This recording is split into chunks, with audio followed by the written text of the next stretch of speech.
Beaucoup pensent que la discipline est une qualité que l'on a ou que l'on n'a pas, qu'elle est une question de caractère, de volonté, presque de génétique. Mais j'y ai découvert, après avoir échoué de nombreuses fois à atteindre mes propres objectifs, que la discipline n'est pas un talent, c'est une décision renouvelée chaque jour. Et quand elle se perd, elle ne disparaît pas pour toujours, elle s'affaiblit simplement, à cause de la culpabilité, de la fatigue, du bruit d'un monde qui récompense la distraction et punit l'engagement. Vous n'êtes pas faible pour l'avoir perdue, vous êtes humain. Mais si vous ne la récupérez pas à temps, vous deviendrez un homme qui vit avec intention mais sans exécution, qui sait ce qu'il veut mais ne bouge pas. Et c'est l'une des formes les plus tristes des abandons, avec la connaissance mais sans l'action. Dans ce message, je veux vous rappeler que votre discipline peut être reconstruite, que peu importe le temps passé dans le désordre, vous pouvez la retrouver.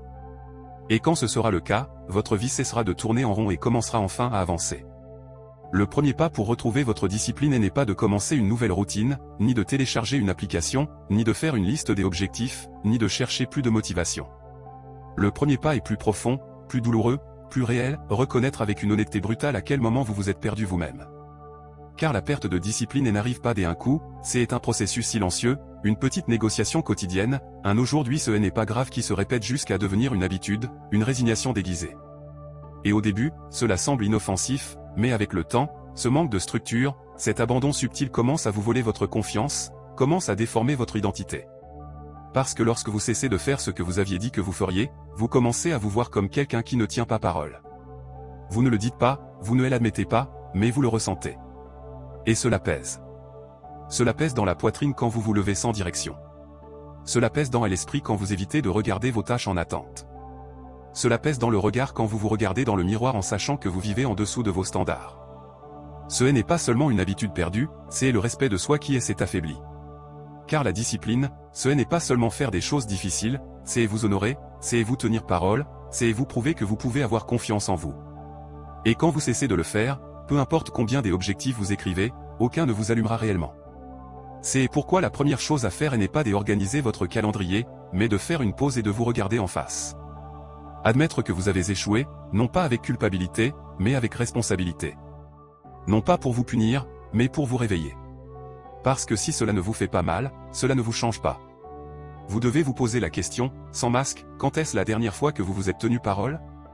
Quand est-ce la dernière fois que vous avez dit, je vais le faire, et que vous l'avez fait, sans excuse? Et si vous ne vous en souvenez pas, alors voilà est l'origine.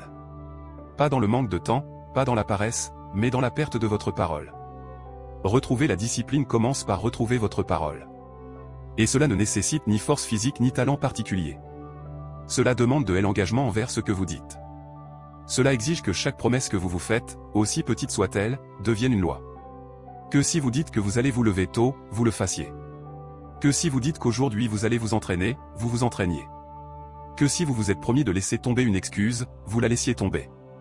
Peu importe si c'est inconfortable, peu importe si cela coûte, car chaque fois que vous vous tenez parole, vous êtes en train de reconstruire votre identité. Vous êtes en train de vous dire, je peux revenir. Et vous le pouvez. Même si vous avez échoué 1000 fois. Même si vous avez peur de réessayer. Même si l'habitude vous semble lointaine. Vous le pouvez. Mais seulement si vous décidez de commencer par une seule chose. Pas tout. Juste une. Une promesse. Un acte. Un pas. Et à partir de là, tout change. Parce que celui qui se tient parole se relève. Et celui qui se relève avec discipline, même depuis le sol, n'est déjà plus le même homme. C'est en est un nouveau. Un homme qui a compris que la discipline ne se perd pas. Elle s'entraîne, elle se reconstruit, elle se reconquiert. Pas à pas. Jour après jour. De l'intérieur. Le deuxième pas pour retrouver votre discipline est de rompre avec la fantaisie de la motivation constante. Beaucoup attendent de se sentir inspirés pour agir.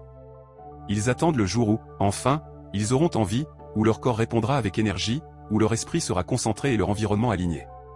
Mais cela n'arrive presque jamais. Parce que la vie ne s'adapte pas à vos intentions, elle s'adapte à votre action.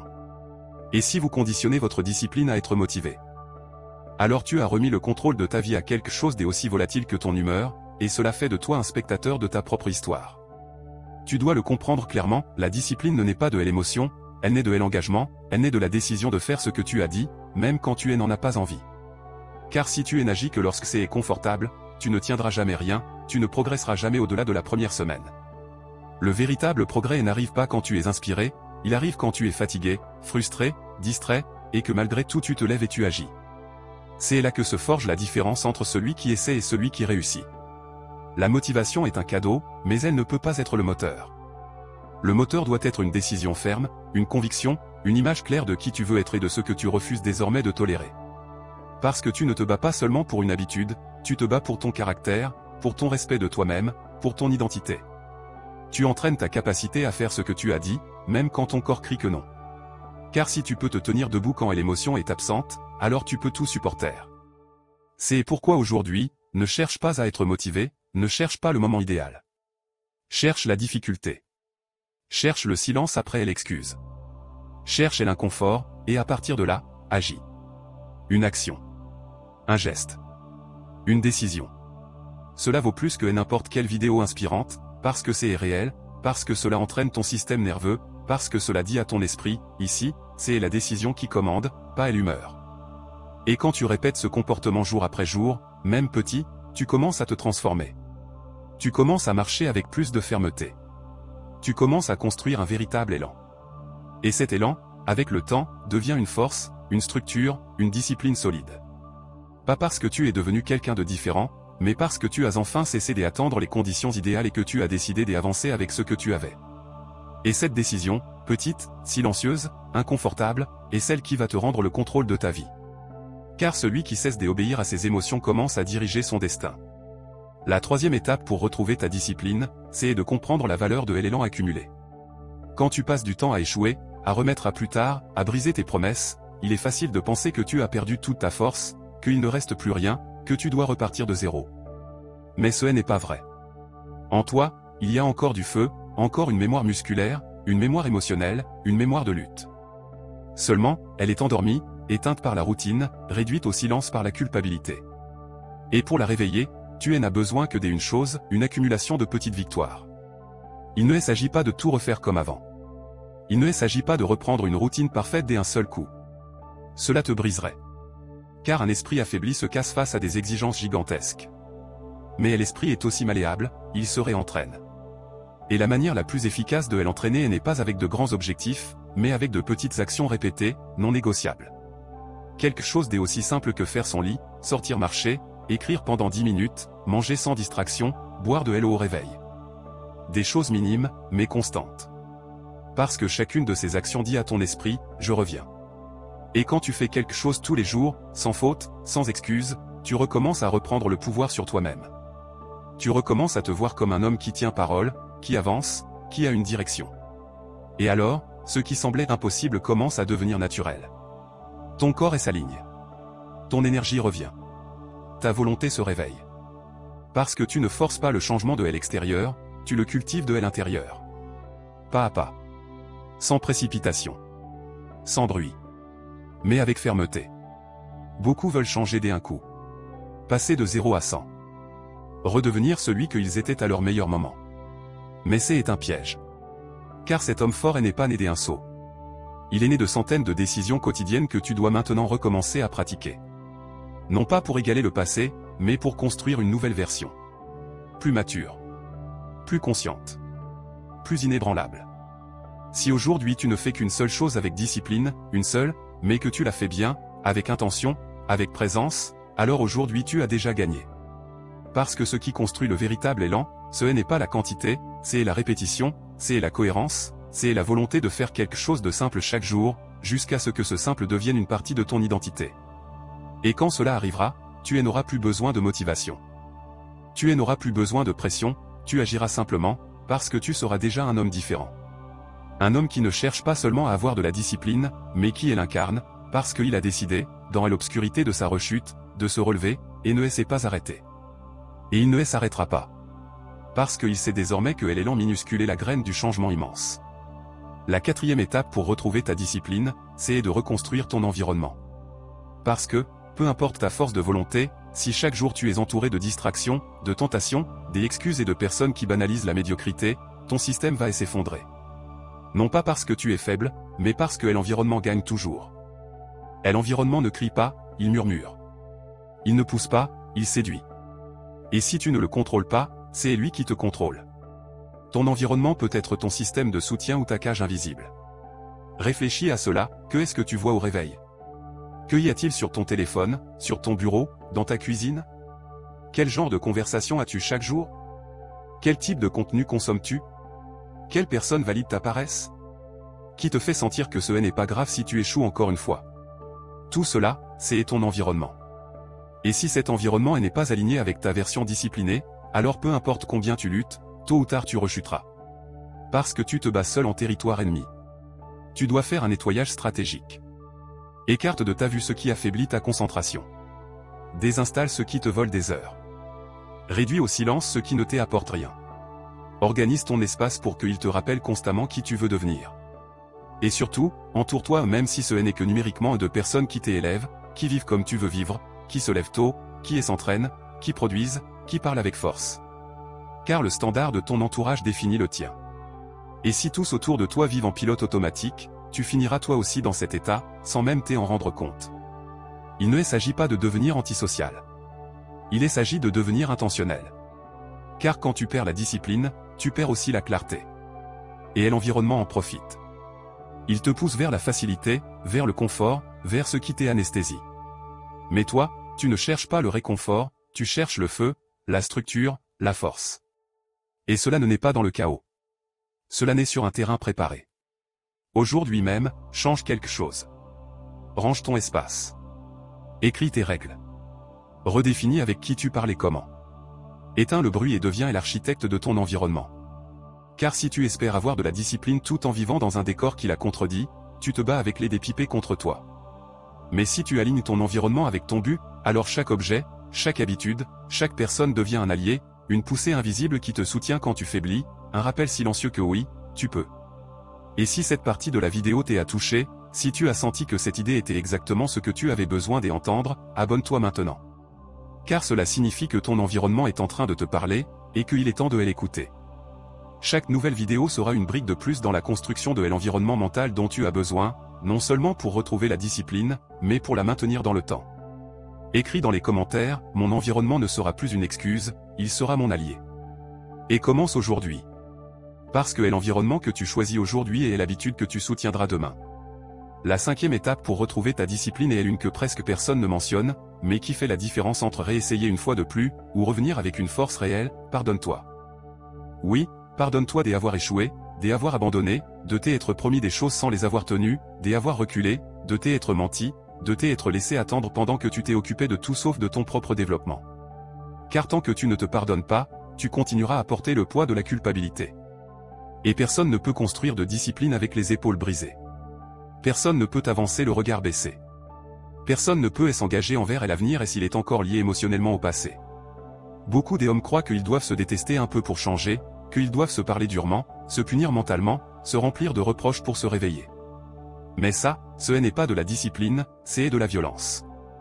Et la violence envers soi-même ne construit pas le caractère, elle ne fait que perpétuer la honte. Et la honte ne motive pas, elle paralyse. Elle te fait te sentir indigne, elle te fait douter, elle te fait te poser la même question chaque fois que tu échoues, à quoi bon essayer si j'y abandonne toujours?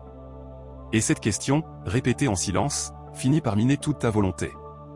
Non pas parce que tu manques de force, mais parce que tu as oublié que tu mérites une seconde chance. Et tu la mérites. Pas pour tes réussites. Pas pour tes performances.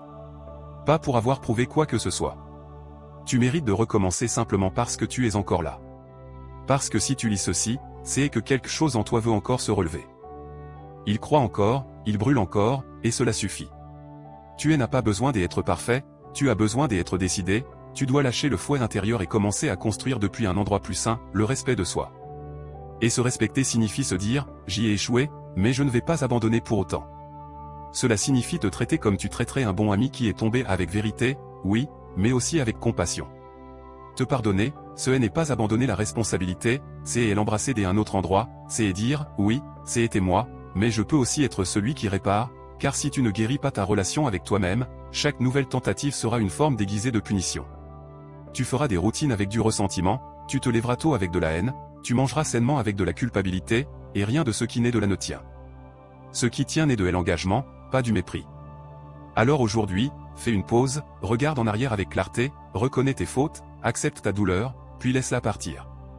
Écris-le si nécessaire, dis à haute voix, je me pardonne, pas pour ce que j'y ai fait, mais pour ce que je décide de construire aujourd'hui. Et depuis ce point, avance avec plus de force, car l'homme qui se pardonne se libère, et celui qui se libère ne construit plus sous la pression, il construit avec intention. Et cette intention claire, ferme, renouvelée est le sol le plus fertile pour redevenir discipliné. Cette fois, pas pour prouver quoi que ce soit, cette fois pour vivre en paix avec l'homme dans le miroir.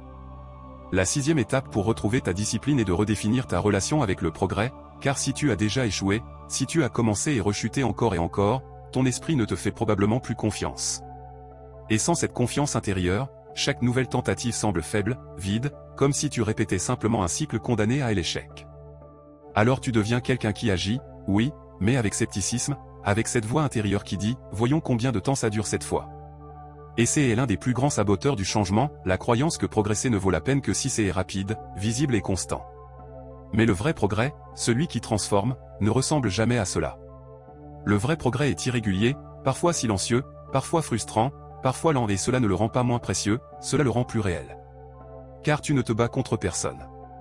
Tu reconstruis une structure interne qui s'est effondrée, tu rééduques un muscle qui s'atrophiait chaque fois que tu te trahissais, et cela ne se répare pas par la vitesse, mais avec de la constance humble, avec de petits pas, avec de l'acceptation, de la patience, de la maturité, avec un nouveau regard sur toi-même qui dit « j'y avance », même si personne ne le voit. Tu dois cesser de mesurer ta valeur au rythme de tes progrès, car si chaque jour tu juges ton effort selon la norme des hier, tu ne te sentiras jamais assez bon. Et alors tu te saboteras à nouveau, tu exigeras plus que ce que tu peux soutenir, tu abandonneras parce que tu n'as pas atteint cette attente impossible que tu t'es toi-même imposée. Mais si tu changes cela, si tu décides que chaque petit pas est une victoire, alors quelque chose change en toi, quelque chose s'allume. Parce que tu commences à te voir non comme quelqu'un qui devrait être plus loin, mais comme quelqu'un qui, malgré tout, est encore là, continue de se battre, continue d'avancer. Et cet homme, celui qui continue d'avancer même après s'être perdu 1000 fois, est bien plus fort que celui qui n'a jamais échoué. Parce qu'il a dû se reconstruire avec ce qui lui restait, il a dû se pardonner, se relever, et revenir au début. Il a dû mettre de côté sa fierté et accepter que le vrai progrès ne se voit pas toujours, mais se ressent toujours. Il se ressent dans le calme, dans la clarté, dans la fermeté silencieuse de celui qui n'a plus besoin des approbations extérieures pour savoir qu'il est sur la bonne voie. Alors aujourd'hui, regarde-toi avec des autres yeux, pas avec exigence, avec vérité. Si tu es ici, si tu reprends, si tu fais ce que tu peux avec ce que tu as, alors tu es déjà en train de gagner. Pas parce que tu es parfait, mais parce que tu n'as pas abandonné. Et cette décision, aussi petite qu'elle paraisse, est une preuve irréfutable que ta discipline n'est pas morte, elle attendait simplement que tu arrêtes de t'imposer comme punition et que tu commences à te soutenir comme un homme qui, enfin, se respecte. La 7e étape pour retrouver ta discipline est d'assumer une bonne fois pour toutes que personne ne viendra te sauver. Qu'il n'y aura pas de mentor magique, pas de moment parfait, pas de signe divin qui te dira, cette fois, c'est le bon jour. Non. Cela n'arrivera pas. Parce que la discipline ne s'hérite pas, ne s'achète pas, ne se transmet pas, elle se construit. Et elle se construit dans la solitude, dans l'obscurité des une aube où personne ne t'applaudit, au moment exact où tu pourrais continuer à dormir mais tu choisis de te lever. Elle se construit quand tu annules l'excuse la plus confortable de la journée et que tu fais ce que tu avais dit que tu ferais. Même s'il n'y a pas de témoin, même s'il n'y a pas de résultats immédiats, même si tu n'en as pas envie, il y a une vérité que très peu acceptent, l'autodiscipline est l'acte le plus radical de l'autoresponsabilité, car elle implique de cesser de blâmer le passé, l'enfance, le partenaire, l'économie, le patron, le climat, l'énergie du jour. Elle implique de regarder la vie en face et de dire, tout ce que je n'ai pas accompli jusqu'à présent est en grande partie de ma responsabilité. Et oui, cela fait mal, car cela te laisse sans excuse, mais cela te libère aussi, car si tu fais partie du problème, tu fais aussi partie de la solution. Et si tu es la solution, alors chaque minute qui passe sans agir est une décision qui t'appartient, pas à l'univers, pas à quelqu'un d'autre, à toi. L'homme discipliné n'est pas celui qui a plus de temps, plus d'énergie ou plus de talent, c'est celui qui en a eu assez de se trahir lui-même, celui qui en a eu assez de vivre dans la culpabilité, celui qui a cessé de se justifier et a décidé que ça suffit, que si le monde ne le fera pas pour lui, il le fera lui-même, que si personne d'autre ne le poussera, alors il se poussera lui-même, que s'il n'y a pas de soutien, il se soutiendra seul. Et cela ne fait pas de lui quelqu'un d'égoïste, cela fait de lui un homme souverain. Car celui qui apprend à se soutenir dans ses jours les plus sombres ne dépend plus jamais de la motivation externe. Demande-toi aujourd'hui, combien de temps encore vas-tu attendre que quelqu'un t'impulse? Combien de fois encore vas-tu dire que c'est impossible avant de reconnaître que tu ne sais pas vraiment? Car oui, c'est possible, mais il faut en payer le prix. Et le prix, c'est l'inconfort, la répétition, la fatigue, le silence, la constance sans résultats immédiats. Mais tout cela est passager. Ce qui n'est pas passager, c'est la confiance que tu construis quand tu fais ce qui est difficile sans avoir besoin des applaudissements. Aujourd'hui peut être le jour où tu prends le contrôle absolu de ta vie, pas depuis un rêve, mais depuis une discipline réelle. Et cette discipline commence quand tu cesses de chercher des sauveurs et que tu commences à devenir l'homme qui, quoi qu'il arrive, se lève et agit. Parce que si tu ne le fais pas pour toi, personne ne le fera. Et cela, loin d'être une tragédie, est ta plus grande opportunité, ton signal le plus clair, ton appel à l'action. La 8e étape pour retrouver ta discipline est de comprendre que le véritable ennemi n'est ni la fatigue, ni la paresse, ni même le manque de temps, c'est le manque de concentration.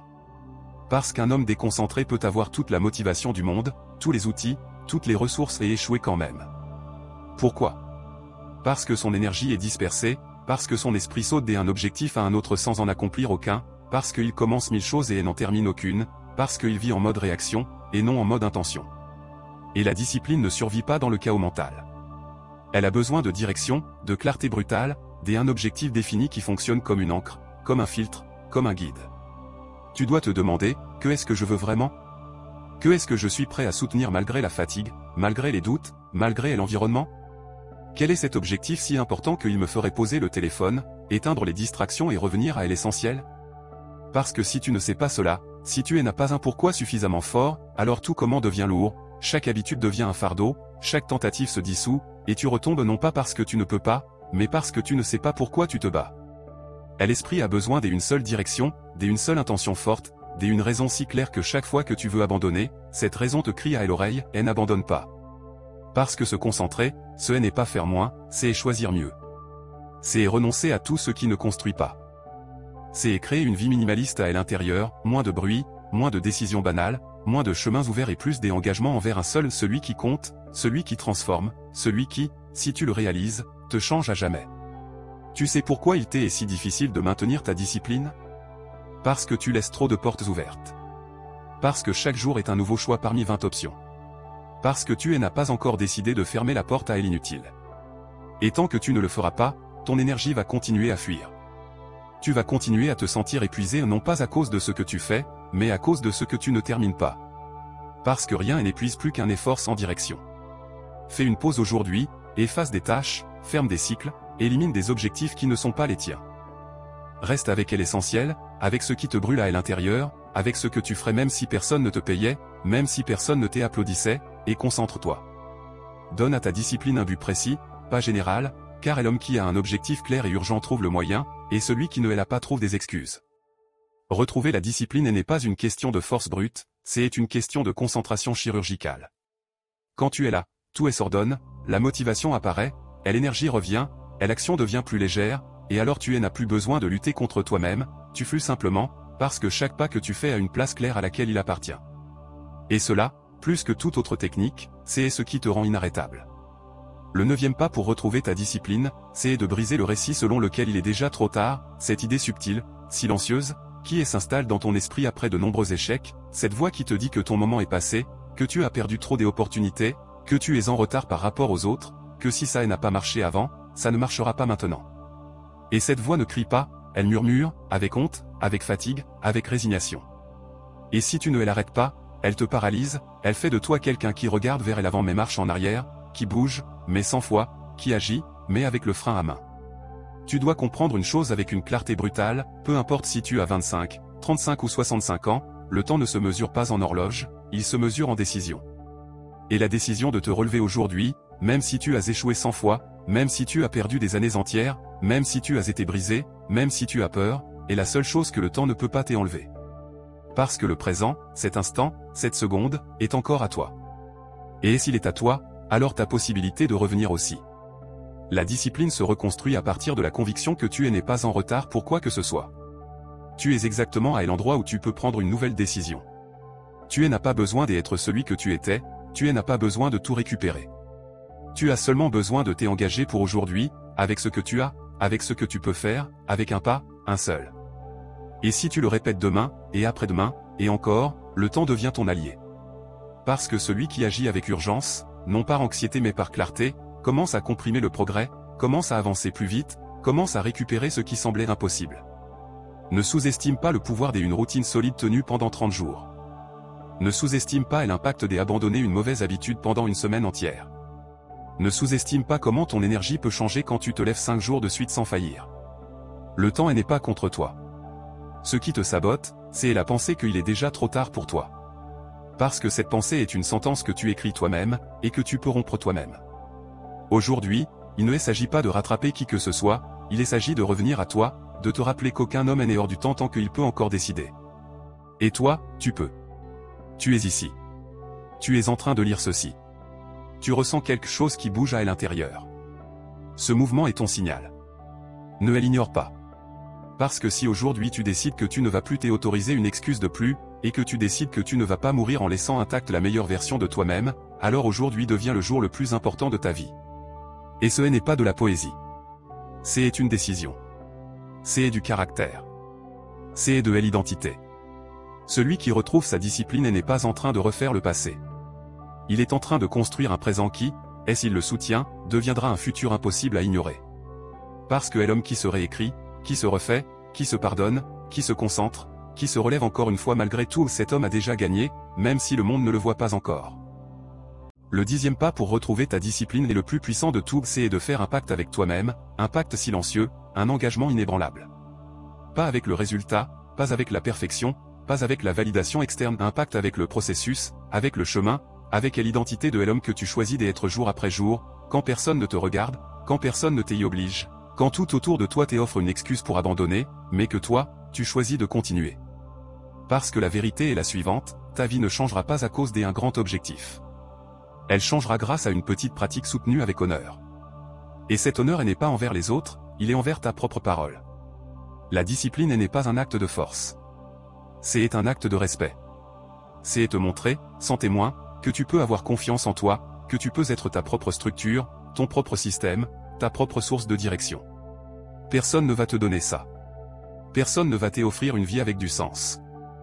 Si tu ne la construis pas de tes propres mains, chaque fois que tu remets à plus tard, chaque fois que tu te distrais, chaque fois que tu brises ce que tu avais dit que tu ferais, tu n'es pas en train d'échouer une tâche, tu es en train d'éroder ton esprit. Tu apprends à ton esprit que tes paroles n'ont pas de valeur, tu nourris la version faible de toi-même, et cette version, si tu la laisses grandir, dévorera tout ce que tu rêves. Mais il y a une autre version, elle est à l'intérieur, endormie, en attente.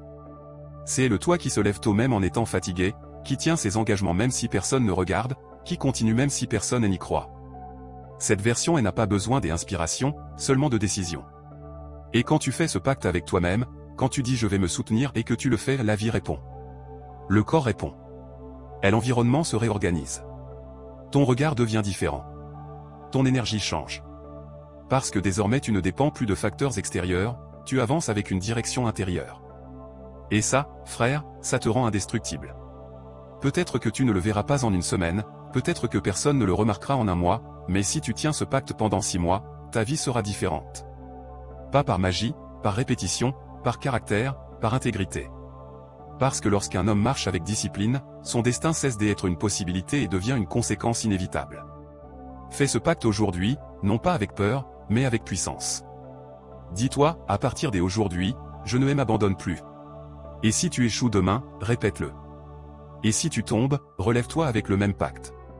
Parce que la véritable discipline n'est pas linéaire, elle est féroce, elle est engagée, elle est imparfaite, mais constante. Et quand tu atteindras cette version de toi, tu n'auras plus besoin de motivation. Tu regarderas en arrière, tu verras tout ce que tu as surmonté, et tu diras, ce n'était pas facile, mais je l'ai fait. Et ça sera la base de tout ce qui viendra ensuite.